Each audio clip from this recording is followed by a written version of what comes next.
Hey, everybody, welcome to the Engaging the Phenomenon podcast, where we discuss UFOs, consciousness in a very inclusive manner. And today we have on a special guest, Exo Academian, who has the podcast Point of Convergence. Welcome to the show, Exo. Thanks, James. Glad to be here. Yeah. And so Exo Academian, that's a very interesting name. How'd you get that name? Well, I think it comes down to, the word exo kind of means outside of or external to.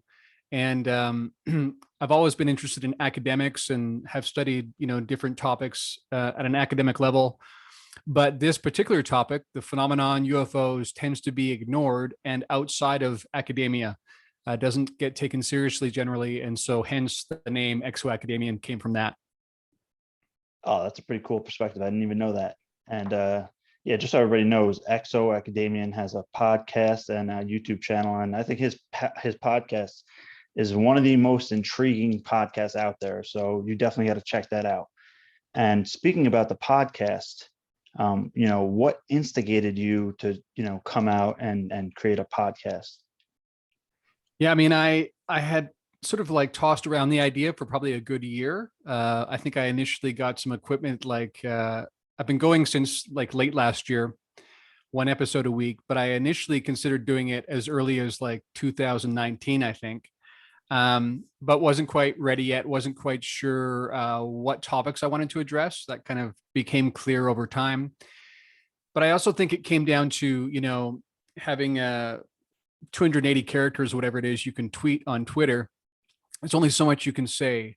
And there's so much nuance and sophistication in this topic. I remember John Alexander has said that, it's easily as complex as trying to solve cancer, and we have billions of dollars and, thousands and thousands of people all around the world working nonstop, 24 hours a day, trying to solve that. And the phenomenon is definitely easily as complicated as that. So rather than just shooting out these short bursts of tweets, I really wanted to take the time to be able to delve into it and build up some arguments and talk long enough that people could know where I'm coming from and that we have a shared vocabulary.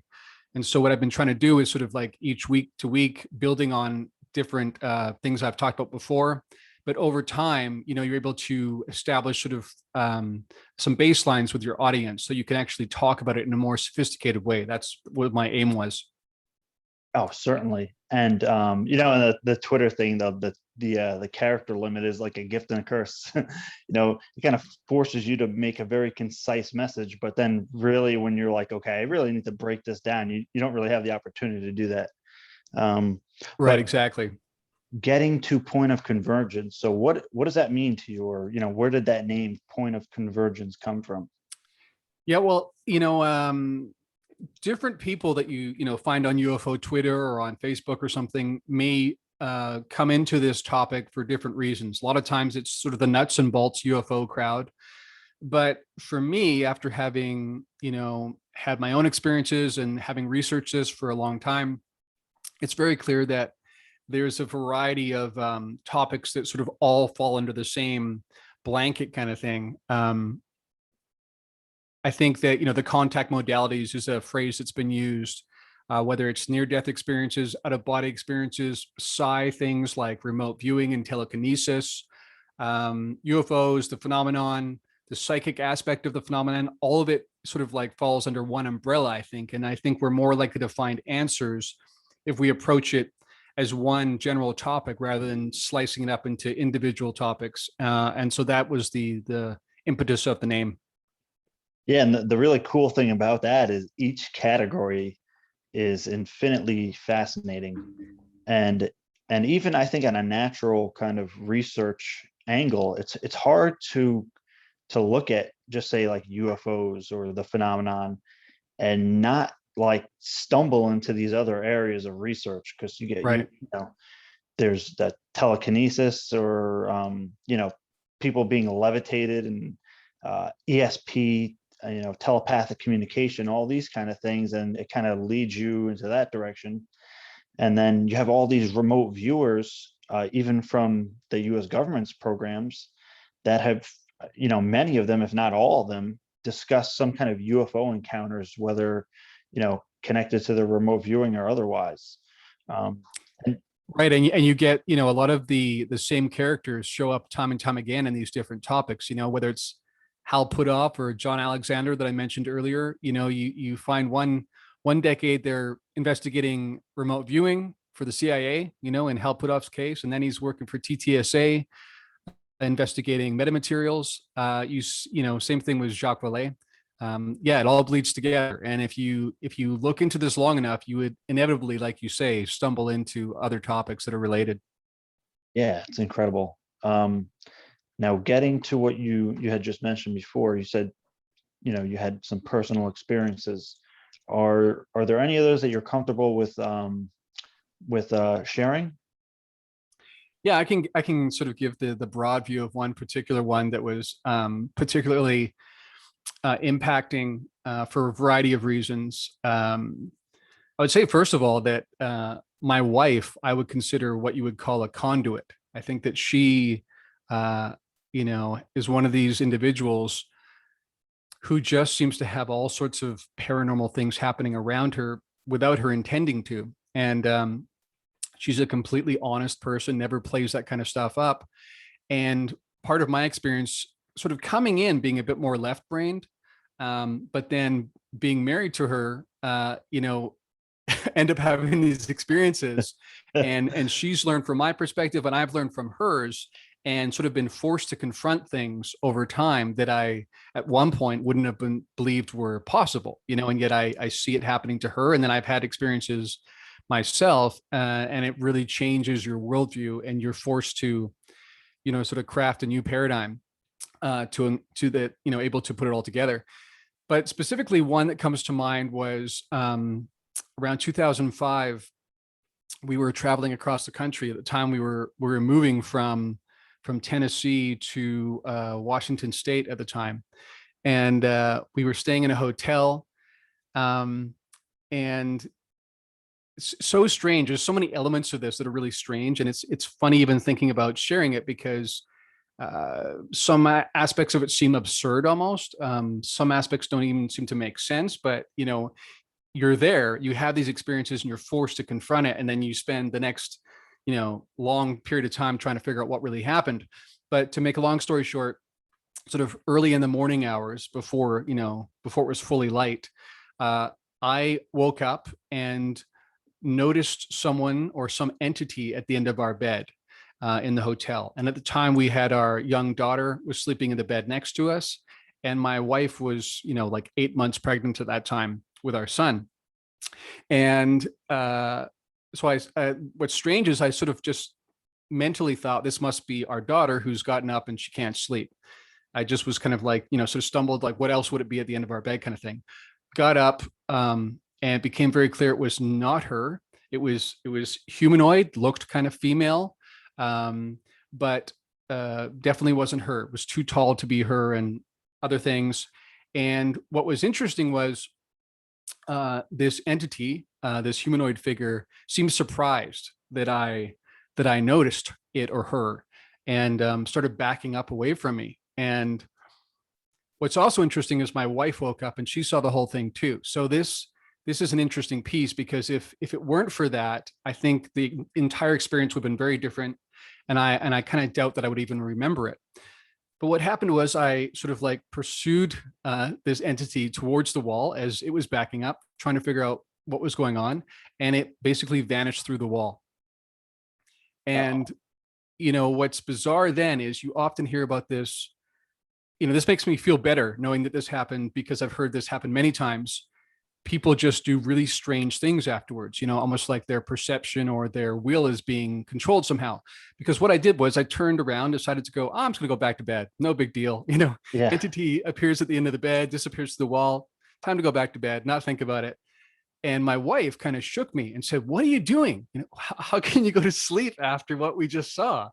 And that kind of shook me out of my, my stupor. And then and I kind of like sort of snapped out of this weird kind of state that I was in, kind of trance-like state.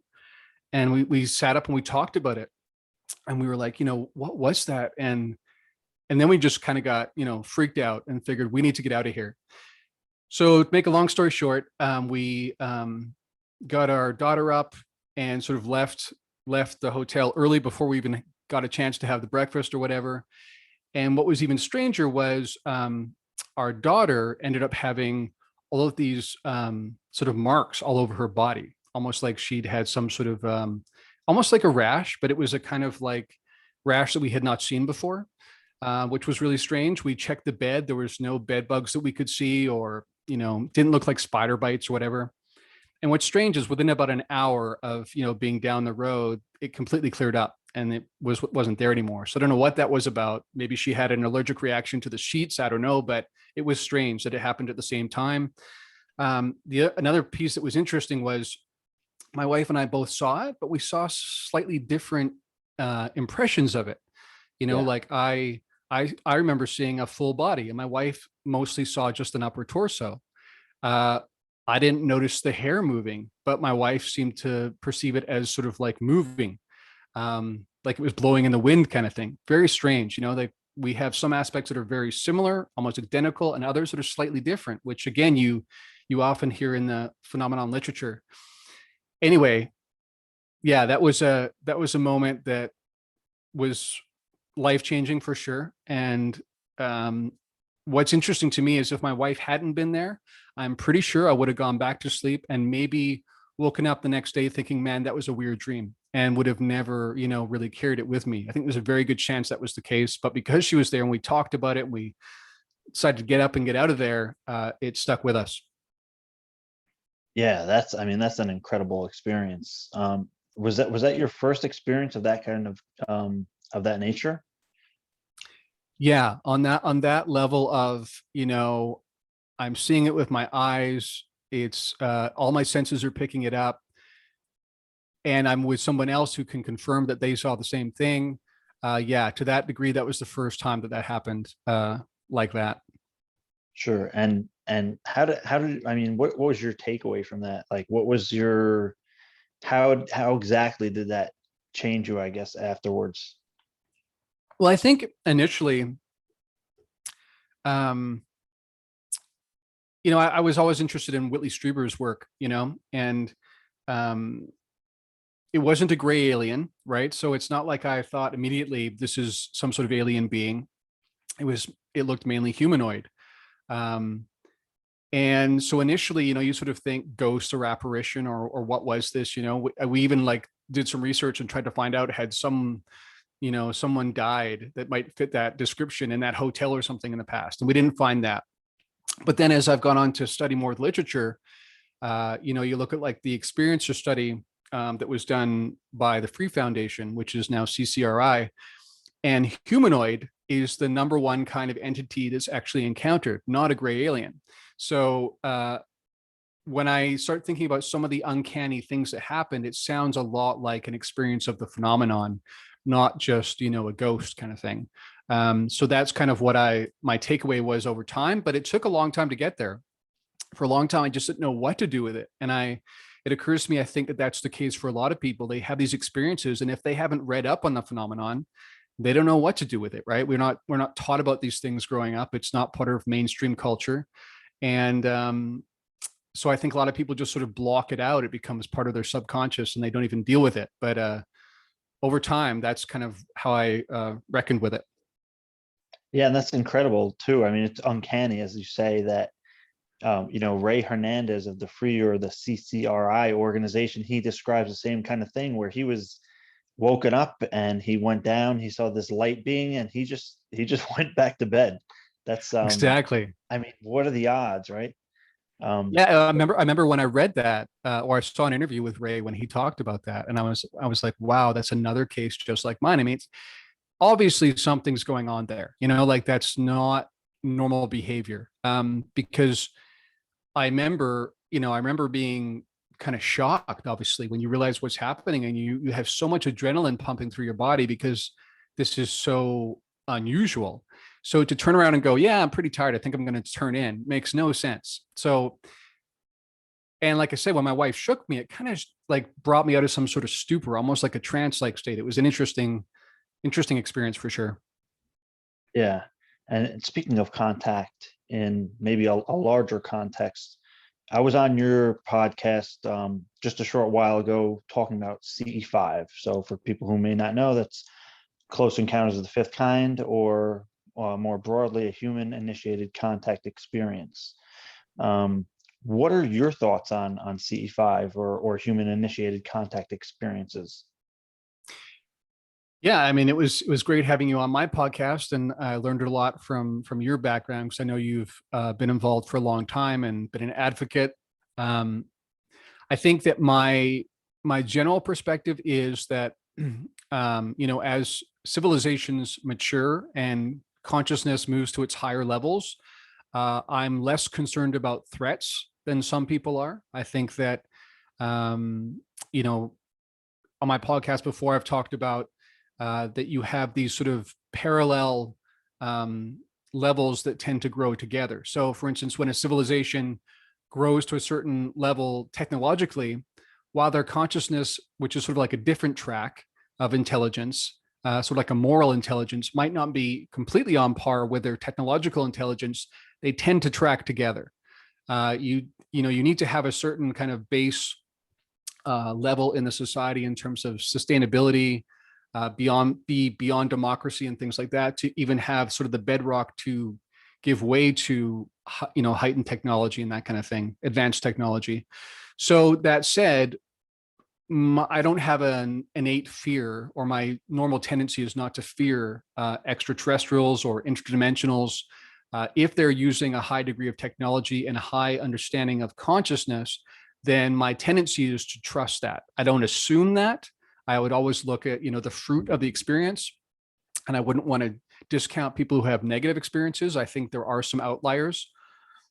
And again, it's a complicated situation. I think you and I have talked about, there's different groups, different actors within the phenomenon. Even though we call it the phenomenon, it's really phenomena. But it seems like, as you and I have talked about before, that if you approach it with the right mentality, you use this sort of, the right kind of spiritual hygiene beforehand, you have this loving, peaceful intention, and you're grounded enough as an individual, then I think it's a safe endeavor. The only caveat I would give to that is if someone has a lot of fear, if someone hasn't considered those things, hasn't taken the time to prepare themselves, then I think there are possibilities you could open up other things. I do think spiritual hygiene matters, and how you approach it does matter. Yeah, that's what I'd say. But I support it. I'm fascinated by it. And yeah, that's the only caveat I would give, is that I do think it matters, the kind of the intentionality you bring to it. Yeah, absolutely. And I think it has to do a lot, like you said, with kind of like your spiritual hygiene. Right. But and hey, I hope I get to meet up with you for a C5 sometime this year. That would be awesome. I'm gonna hold you to it. I'm hoping to be up in New York sometime this year, and let's definitely try it out. Awesome, man. So you had mentioned like the levels of consciousness just when you were talking, and you had an excellent episode on your podcast, Point of Convergence, outlining this whole kind of map of consciousness. Can you Right. can you talk a little bit about that? Yeah, I mean, it's interesting. In terms of my background, I've sort of jumped around, and in some ways feel very led in terms of these different topics that I became interested in, different ways I looked at the world, different paradigms I've held. One of the reasons why I think uh, I encourage people to not hold too tightly to paradigms is that I've had my paradigm shift several times in my lifetime. And it can be scary when that first happens. You start building up cognitive dissonance when you recognize that there's things going on in the world that don't fit with your current paradigm. That can be a scary and overwhelming experience. But when you get past that, and you sort of transcend and include what you used to think, and now you have a new way of sort of looking at reality. That's sort of been my experience. So I've actually personally been through these different, transitions of consciousness and the way that I look at the world. But when people talk about, how would human civilization, for instance, react to disclosure, capital D disclosure, like suddenly alien craft show up all around the world, all the world capitals, and everyone's forced to, engage with this on a really direct level. Like there's no denying it.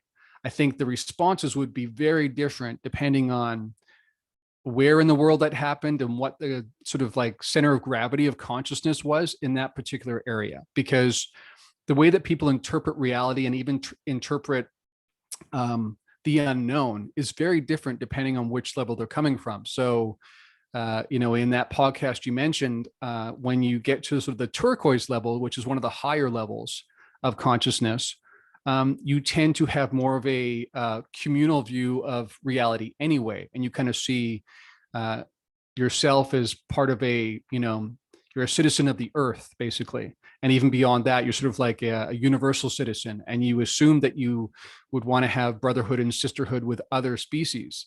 And the way you look at animal rights has changed and everything. So the way someone like that would engage with the idea that, there are different intelligences here right now is going to be very different than someone who has more of a tribal view that, they have a hard time accepting and being inclusive of other religions, for instance, or other ethnicities. Someone like that, that's on that kind of level of consciousness, is not going to respond well to this revelation. They're going to see it as a threat primarily, even if there's all sorts of evidence suggesting that's not the case. People will not necessarily respond objectively to this. That's not the way most people are wired.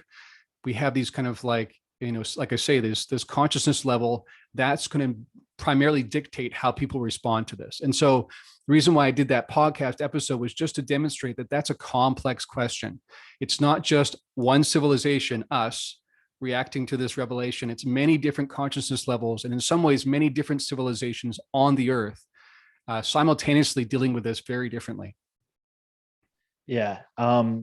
Speaking of that, that I guess you can say it's like a map of consciousness with all these different levels. Is there like a limit to that yet? That's out there, or like what's the highest level? Well, that's what's fascinating about it, Curiosity. is that these are emergent properties that come online over time. So one of the things I mentioned in that podcast was the most recent ones might only be like 100 years. And the one before that has like been around for 150 years. The one before that around 300 years. Then you had a long period of time where, it was basically flat for thousands of years. So basically, consciousness, we as a species are updating as we encounter new information. So that's basically what happens is we encounter new information, and eventually we come up with a new paradigm to make sense of reality. And as that happens, these new consciousness levels roll out, and there's certain ways you can identify them. You've got the green level, which is more relativistic, and it's more about communal kind of thinking. When you get up to the turquoise, like I said, which is one of the higher ones, you have sort of like a holistic view, which again is going to change how you look at matter versus spirit. There's going to be more of a unification there. You're going to be more holistic in terms of the way you look at the universe, and beyond that, there's a few different ways people talk about it. Coral is one above that. And then after that, it's kind of like this blank space. We don't know yet, but it will continue to roll out. That's what happens, is it does continue to emerge over time, but we don't know what it's going to be until it happens. Yeah. That was a great episode. So I recommend everybody check that out on Exo's channel.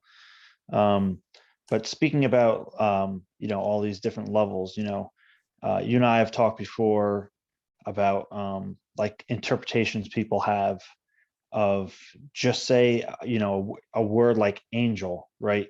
There's all these kind of cultural associations, time periods, and context. And so even when I'm trying to convey something simple to you, and I'm telling you I saw an angel or a light being, what I'm saying is not necessarily going to reflect how you interpret it, and or even the objective reality of it. So what do you think about that? Like the language versus reality dilemma? Yeah. And it is interesting because people, well, part of my background is in religious studies. So at an academic level, I studied, biblical studies, so the Old Testament and the New Testament in the original languages. And even more importantly than that, learned about the original cultural context where those texts were written. So initially they were oral traditions and eventually they were written down. And you recognize that there's, take for instance, when we say the expression break a leg, right? We know what that means. Now Yeah. imagine a civilization 1,000 years from now reads that and go, that's so strange. Like they encourage each other to snap each other's limbs. What? That's so strange. Because it's an idiom, right? You have to have an understanding of what that means in the context of our culture to know what that means. And what people seem to sometimes forget is that angel and demon, those are terms embedded within dogma of certain traditions, and they are interpretations of an experience, right? So it could be that what you and I call today a gray alien, or a Nordic, could have been an angel to someone, 1,000 years ago. And so shifting the terminology itself isn't all that helpful. As much as we can, and I know Jacques Vallée, for instance, has done an amazing job of this, try and identify the actual traits of what's being seen, try and objectify, what are the sightings, what do they specifically see in terms of shape, and what's the experience like, and how does it affect them psychically? All those kind of things you can try and isolate and then compare to what people experience today. That's a much more thorough way to get at how similar are these experiences over time, rather than just relying on the terms that we apply to them, which are always going to be interpretations rather than source material. Yeah, yeah. And speaking of, kind of like these different intelligences, you and I have a series on my channel called The Others, where we explore kind of like these different theories, like the ETH, the extraterrestrial hypothesis, and we're going to do others in the future. What do you think, at least from what's discernible now, that some of these intelligences might be? Wow, big Or question. like let me narrow it down a little more. Which of those theories do you kind of lean towards saying, okay, this seems like a possibility or a probability? From, you got the ETH, extraterrestrial hypothesis, interdimensional, ultra terrestrial, and celestials, and all that kind of thing. So what are your thoughts on that? Well, my thought is that reality is much more complex than we can even imagine. And so I actually tend to think that when people spend a lot of time arguing for one over the other, my tendency is to say it's all of the above. That I think, and probably also that includes categories that we haven't even considered yet, right? Because even the categories we define now are based on our assumptions and our 21st century understanding. And even the idea of interdimensionals and ultra terrestrials, that's sort of a later idea, right? You look at someone like Jacques Vallée, and in the late 60s, he was a proponent of the extraterrestrial hypothesis. J. Allen Hynek, same thing. But over time, as they really look at the data, they go, wow, there's something about this. I mean, there could be an element of extraterrestrial presence here, but it seems to be more than that. And it's also obvious that our current assumption in our society is that, okay, if there's things flying around the sky, if there's non-human intelligences interacting with people, they must be space aliens, right? Like that's still the default, that most people that don't spend every day on UFO Twitter thinking about these topics, that's going to be the general thinking. And so even as we begin to see our culture now, you see on nightly news, like tonight, there was a big deal because NBC News aired a segment, right, with Lou Elizondo, and it's a big enough stretch to get them to think about ETH, let alone, interdimensionals and ultra terrestrials. But all that said, I think there's likelihood that it's all's in the mix, but I think the ultra terrestrial hypothesis is the most intriguing to me right now. I think that I see a lot of elements of the data that fit well with that. That something's been here for a very long time, and it's not difficult for me to imagine that through a variety of means, especially when they can control our perception, and on top of that might have really advanced technology, again, to the point where we wouldn't even recognize it as technology. We would see it as magic, like Arthur C. Clarke said. It actually is not hard for me to imagine that there could have been a sister species of a type here all along, and that maybe even they, shapeshift or evolve their appearance, or it has something to do with our subconscious and how we read their appearance, sort of some sort of interactive process. But I feel pretty confident that that ultra terrestrial aspect is in the mix for sure.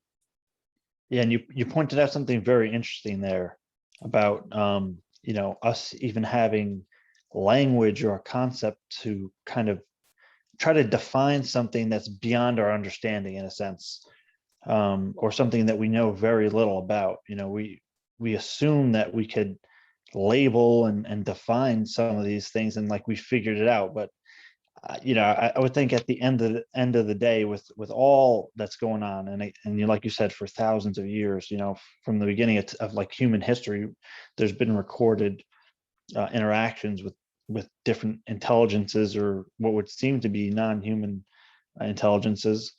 So that's really an important point, I think, because I find it hard to believe that it's like we've got it right at the end of the day at this point, considering the infinite possibilities that there are.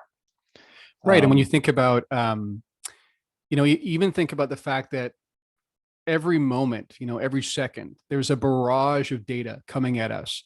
And we've evolved to be able to live within these physical bodies and avoid getting eaten by lions and finding enough food to survive and propagate the species, right? That's how we've evolved, to see a sort of subset of the total data that's coming in and make sense of the world that way. The way the world really is, the way that reality really is much broader bandwidth than that. And even if a non-human intelligence tried to communicate to us who they are, what they are, how they relate to us interdimensionally or whatever, they would have to probably really dumb it down just to, describe it in terms we could even grab a hold of, that it would even be part of our lexicon, So sometimes when you hear about what these supposed ETs communicate to people, I wonder sometimes, is that meant to be taken literal, or is that their way of trying to give us something that we can grab a hold of to sort of take the next step in our evolution? But yeah, it's almost certainly much more complex than we can really wrap our heads around. Yeah, and just like you just mentioned, in some of my own contact experiences, the UFO phenomenon or the intelligence communicated, different messages to me, you can say. And one time, one of them was quite literally that they were extraterrestrials. And the more that I look back on and kind of like contemplate those experiences and really try to narrow down on them and understand, what is real, what is kind of an interpretation, it really, I really question it more if they were just trying to represent these kind of ideas just as a way that I would be able to understand. Because actually at that point, I was more like of an ETH guy, where I was like, yeah, it's probably extraterrestrials, because this is many years ago. So that's a really fascinating point. Speaking of Lou Elizondo being on the news again, now what do you make of all this current ongoing of confirmation? What I mean, really looks like a building momentum of what people would call at least small D disclosure, possibly eventually leading to an actual big D disclosure. What do you think about some of those ongoing events? Yeah, it's intriguing times and exciting times to be alive. And for, like I said, for those of us who think about this stuff every day, which I know is me and I know is you, um, yeah, it's wild to finally see, a sort of broader spectrum of the media covering this. And one of the I think the points that was brought up in tonight's NBC News part was the whole thing about the nuclear facilities and how um, they've been compromised, or it's clear that these things are not just showing up and not just lights in the sky, but they're actually interacting with our most advanced and supposedly most secure defense infrastructure. And you'd think that in alone, regardless of what people think about where they come from and what their intentions are, that you would think that would grab people's attention. If we had evidence that the Chinese or the Russians had super advanced craft that were coming over our nuclear facilities and shutting down, our nuclear warheads, that would be, headline news night after night after night. For some reason, there's this weird collective apathy around this topic. It's really difficult to sort of penetrate and figure out what's going on. And I've thought about this, and I'm pretty sure you have too. Is there even some degree to which the phenomenon is involved in it, that it's only slowly, in a controlled way, rolling out disclosure deliberately because our society might not be able to handle it in one fell swoop, like I talked about with those different levels of consciousness? Some groups around the world would not respond well at all. They would assume these were demons, no matter how much evidence there is to the contrary. And then you might have a battle of civilizations between the different nation states of our world because of that. So how it's taken so long is really interesting on its own. Even though we're biased and we think about it a lot, I still think it's surprising that it hasn't penetrated more. Obviously, the events around the latter of 2017, when the New York Times stories came out, that's when everything sort of began to change.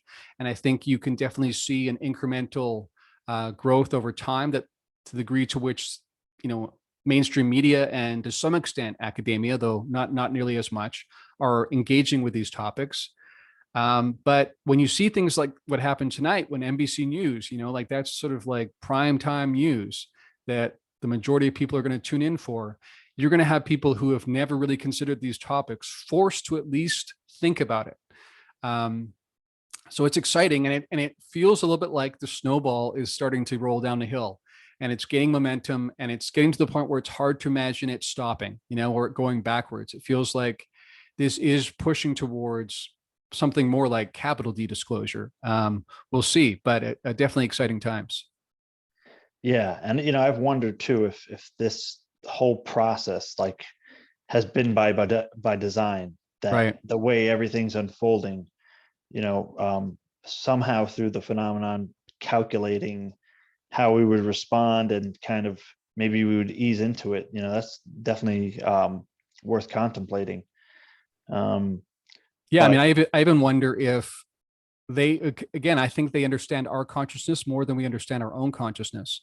And it may be that they're preparing us on a subconscious level on a mass scale that most of us aren't even aware of. I think one of the ideas that I came across a few years ago that I found really intriguing is that maybe there aren't just a sliver of people who are contactees or experiencers. Maybe the majority is, but only certain people have the capacity to remember it. We already have evidence that memories are wiped, or we have screen memories where what really happened is covered over by something else. So you wonder to the degree to which some perception manipulation is going on. And a lot of people assume that's negative. They look at that and they go, that sounds like some sort of evil species trying to prepare us because they want to take over, right? I don't look at it that way at all, for some of the reasons I mentioned before about, I think a really advanced species is more likely to have a high level of consciousness and be more communal and holistic, and a sense of oneness with all sentient beings. But yeah, you wonder if maybe even they are preparing us in ways that we don't even consciously become aware of. But when the time does come, maybe there's enough preparatory work done behind the scenes in our subconscious that helps the whole thing roll out a bit more smoothly. Yeah, and going back, speaking about the threat narrative, people are saying, oh, well, everything coming out now is painting UFOs and UAP as a threat, an imminent threat, basically, is where they're kind of taking this. And even the video I made today talking about the hoaxed alien threat. What do you make of that kind of perspective, where people are really insinuating that this is all pushing towards a threat narrative. Yeah, I think that does more harm than good, actually. And I think that I agree with you that Stephen Greer, I think he believes what he's saying, and I think that those who do push the threat narrative do believe it. I think it does have to do with partly your own consciousness level and the way that you just perceive the unknown in general. In Greer's case, obviously, he doesn't see the ETs as a threat. He sees our own government as the threat, and that it's a false flag. Uh, yeah, I just don't think there's that level of cooperation behind the scenes. This massive scheme uh, being put together behind the scenes by our government to try and accomplish all of this. Like you said in your video today, not only do I think we're not even close to having that degree of technological understanding, but I just sometimes people have these conspiracy theories around these massive schemes that are put together behind the scenes by government. The government is actually a really complex series of organizations, and filled up with a bunch of people with different worldviews, just like the different consciousness levels I talked about. You've got religious fundamentalists to scientific materialist atheists. You've got everything in there, and the chances that something of that level was going on behind the scenes, even though you have all these different kinds of people with different levels of consciousness, that would be kept secret and the whole thing would be rolling out. And someone like Lou Elizondo would be part of this big scheme. And he's not what he appears to be. I don't believe that. I don't think there's evidence for that. I don't think it's even plausible that it would really even roll out that way. Yeah, and I hate to see somebody like Lou Elizondo undermined, because if it was 20 years ago, he would have been a Disclosure Project witness and would have been, I think he would have been painted differently by at least Stephen Greer, which is it's kind of bizarre because you have people who were supporters of the Disclosure Project, not all of them, but especially the ones who follow Greer, they kind of go along with his narrative. And I wish that people would be more critical thinking, say, this is like the Disclosure Project witness we were waiting for, for at least that 20, 15 years until he actually came out. Yeah, and what's interesting with Lou, and I agree with you, he's a hero for the disclosure process, and I think people often overlook the fact that he's suffered quite a bit of personal cost to do what he's done. Like to leave his cozy position in the military and sort of like strike out into the unknown, first joining TTSA in sort of like a group organization that was like no other, that had never existed before, not knowing what that's going to look like. But I really sense that he's really committed to the process. And I think another thing that people misunderstand is that when he talks about, behooving our political leaders to take this seriously, it's not that he necessarily believes that it's a threat that is going to actually attack us, but by getting Congress to pay attention that there are non-human intelligences that are flying supposedly these craft that are so sophisticated they run circles around us, and they are able to control our nuclear facilities. That behooves Congress to get involved, because part of their mandate constitutionally is to protect our nation and be aware of all kinds of threats. So what I see him doing there is practicing realpolitik. He's saying, this is what I need to, this is the message that I need to give to this group of people to move disclosure forward.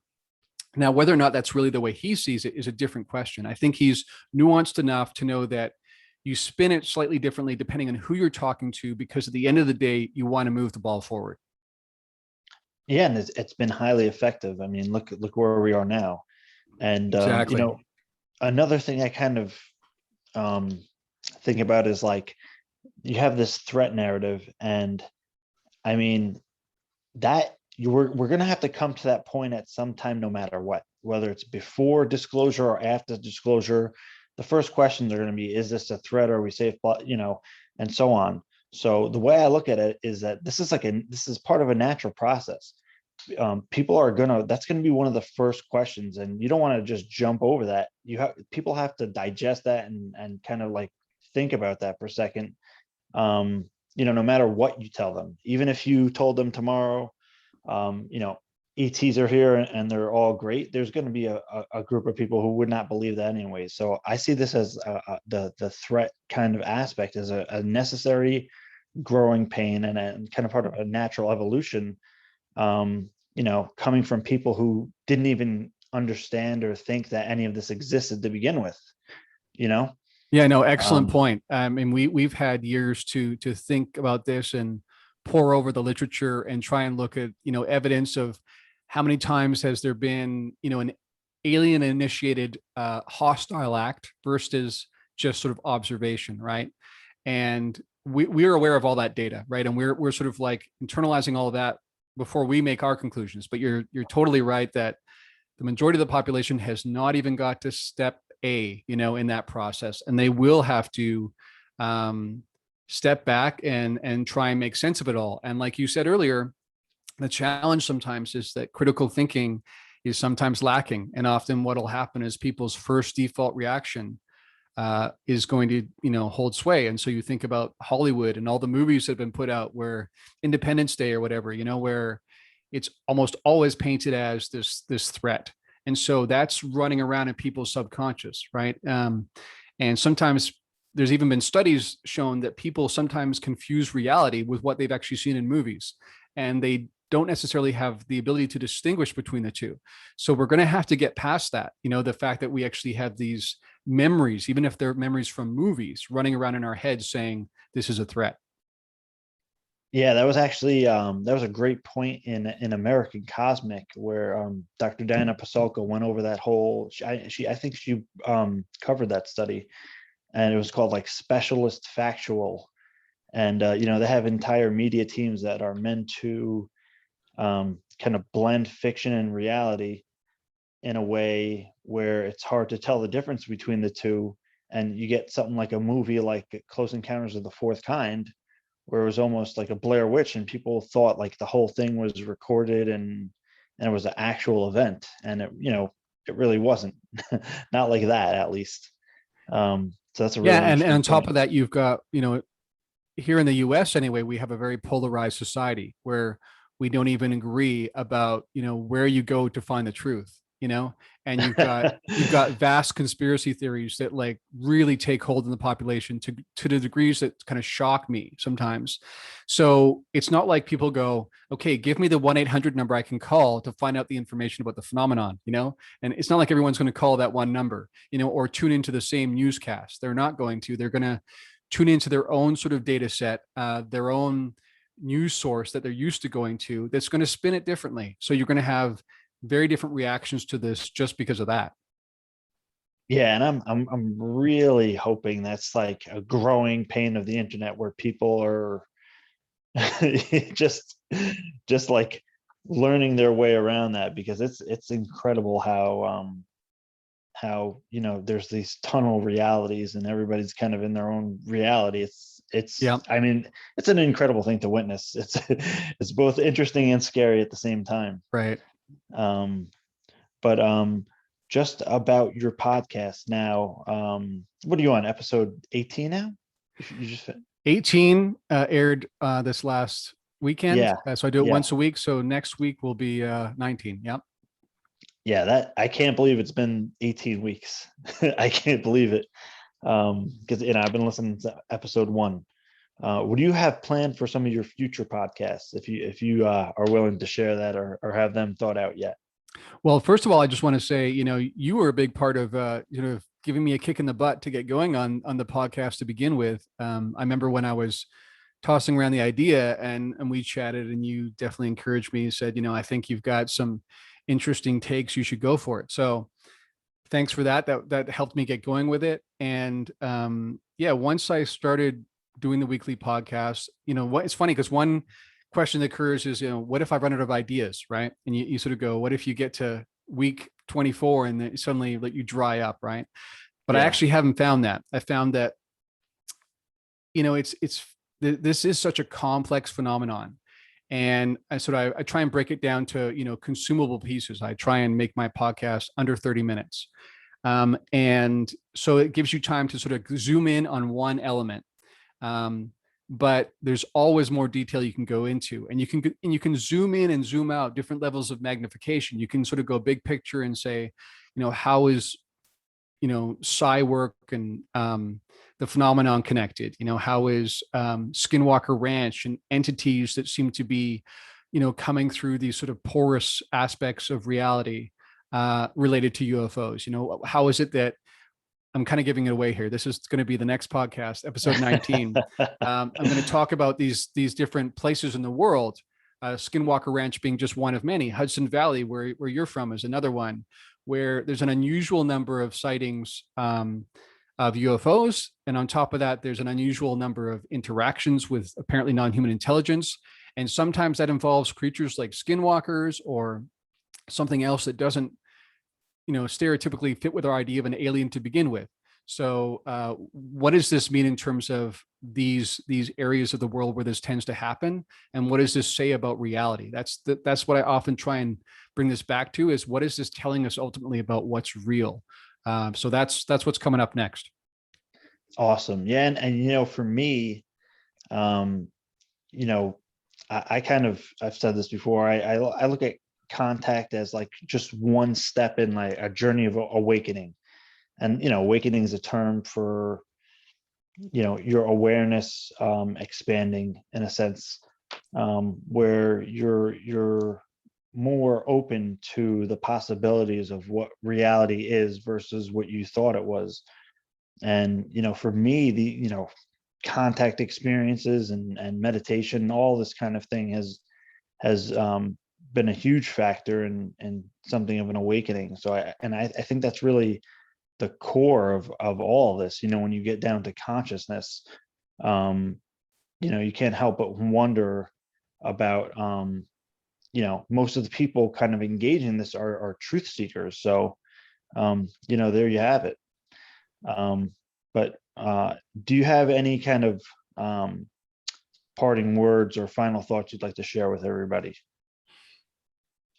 Well, I would just say that I would encourage people to try and take the big picture view, to think about, if you've always sort of like been a nuts and bolts person, at least entertain the idea that it's more than that. And if you're a person who's always looked at it like a completely spiritual event, like these are just celestial beings, take the time to look into metamaterials. Like Jacques Vallée has pointed out, there's both going on. Sometimes in the same event, you'll have remarkably psychic experiences where it seems like it's, mind-to-mind telepathic communication. Other times we apparently have crash retrievals. And, even Jacques Vallée right now is looking at metamaterials at an atomic level and saying, these compounds are uncanny and not something we've found elsewhere, and they don't naturally occur in the environment. So we have a tendency to want to go in a certain direction with a phenomenon, but it's a big topic. And I would encourage people to look where they don't normally look away from your default and try and expand your perspective on the whole thing. Definitely. And where can people find your work? Well, on YouTube, it's Exo Academian is my YouTube channel. And I post, like I said, I have a once a week podcast. I publish that on all the podcasting platforms, as well as on my YouTube channel. So Saturday, usually late Saturday nights, Eastern time, United States, is when that gets posted. And you can find that, on Apple Podcasts, Spotify, Google Podcasts, as well as on YouTube. I do that once a week. And there's also a website dedicated to the material of the podcast called pointofconvergence.net, all one word, pointofconvergence.net. Awesome. Thank you so much for coming on, Exo. I mean, your podcast is definitely on my list of top favorites, like hands down. Anybody listening to this, go check out his YouTube or his podcast on the podcast networks. Because I mean, the way you break things down on your podcast, I mean, you take these really deep ideas and you explain it in such a concise way that it's like, even for me, I've been looking into this for so many years and on all these different levels, and I'm like, wow, this is just so clear. So thank you so much for all the work you do in the community. I think you're one of the great thinkers in the community, and I'm happy to be able to work with you. Well, I appreciate that, James, and feel the same about you. I really appreciate your contribution and the fact that you are very open-minded to these spiritual experiences and what it means in terms of consciousness and, like you say, awakening.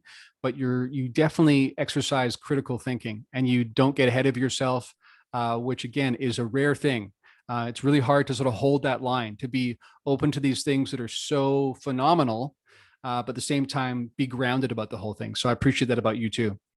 All right, thank you so much. And for people listening, check out Exo Academian's work, and be sure to check out the Engaging the Phenomenon channel, where Exo Academian will also be working on me on a series called The Others. So thank you so much, guys. Take care.